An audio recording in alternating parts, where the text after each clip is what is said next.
Parashat Vayigash.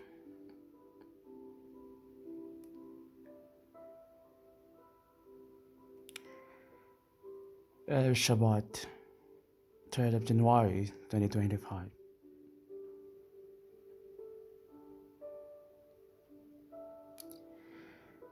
Dear friends and readers, the Parasha of the Shabbat contemplates the great tragedy of Jacob's family life.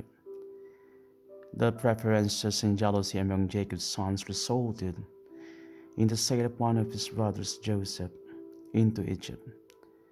Today's story shows two important aspects. On the one hand, through a natural phenomenon, a great drought, God provokes the meeting of those who live apart, while on the other hand, the meeting of brothers who had no longer recognized one another highlights the great compassion of the one who was wronged, Joseph. By the other brothers, Joseph unreserved forgiveness for his brothers, who established all the family's paternal bonds.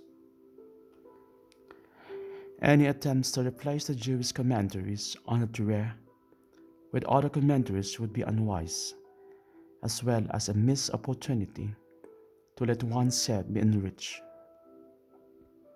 I opened some comments from Rashi. Rabbi Shlomo ben Eshach, 1040-1105, who brings into his comments the great oral tradition that preceded him, adding his comments, thus highlighting the literal obvious meaning of the text.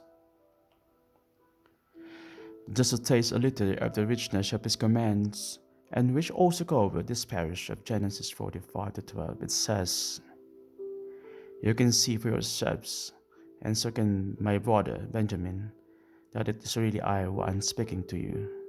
Genesis 45-12. Rashi brings new elements, hidush, into the text that are not evident in a cursory reading of the text. Therefore, Rashi applies the rabbinical principle to scrutinize the Torah, to seek it without listening. In this verse, Rashi comments, "You can see for yourselves the glory to which I have attained. You see that I am your brother, for I am circumcised like you. You also see that it is really I who is speaking to you, since I speak to you in the holy language, and so can my brother Benjamin."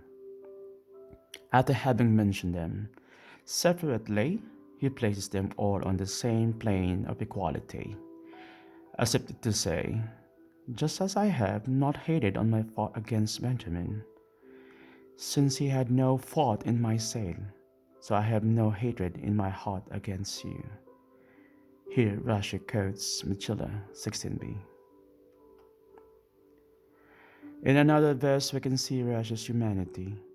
He always seeks to bring a practical lesson to the community's life of faith, an explanation or commentary that can nourish communitarian religious practice. Let us see in Genesis 46 verse 29. Joseph had his chariot made ready and went to Goshen to meet his father Israel. As soon as Joseph appeared before him, he threw his arms around his father and wept for a long time. Rashi comments Joseph had his chariot made ready. It was himself who harnessed the horses to his chariot, out of concern for wanting to honor his father. Rashi continues his comment. He threw his arms around his father and wept for a long time. He does not bring with him accusations, but his hope. He will learn that Joseph weeps a great deal, more than usual. As spoke Jacob, he did not throw on Joseph's shoulders and embrace him. Our masters thought that he was at this time praying the Shema Israel.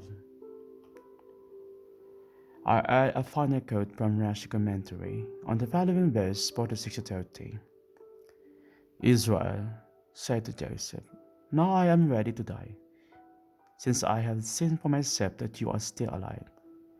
Rashi comments, "Now Hafaham, I am ready to die." The simple meaning of Pashut corresponds to the translation made by the Targum, which says, "Since I am comforted," but Rashi as it is method 6 in the Midrash, a better clarification of this verse. That is, for him, what matters is making the word, expression, or idea clear and understandable to the reader. This is what Rashi comments in the sequence. Explanation from the Midrash, Tanhumel, Vayigash 9. I fear that I will die twice in this world and in the world to come. The Shekinah indeed withdrew from then. I have feared that the Holy One, blessed be He who hold me responsible for your death. From the moment you are alive, I will not lie, but once bound my heart. We can learn from Rashi in this parasha that separation or rupture between people can be the curse of eternal death, and on the contrary, reconciliation between people, in the case of Jacob and Joseph and their brothers, in the source of eternal life. The Haftarah, prophetic reading that accompanies the parasha of the reading for today, is Ezra 37:15-28. It practically resumes the theme that is read in the parasha about the relationship between Judah, representing the brothers who opposed Joseph and saw him and that, in the end, the great reconciliation and unity of the great family of Jacob takes place. In the same way, the prophet announced the reconciliation between Israel and North and Judah South, forming one people, serving the one and unique God, in one place, the temple in Jerusalem. May the lights of Christmas and Hanukkah illuminate us all in the new year that is beginning. May it be a year of greater encounter between people.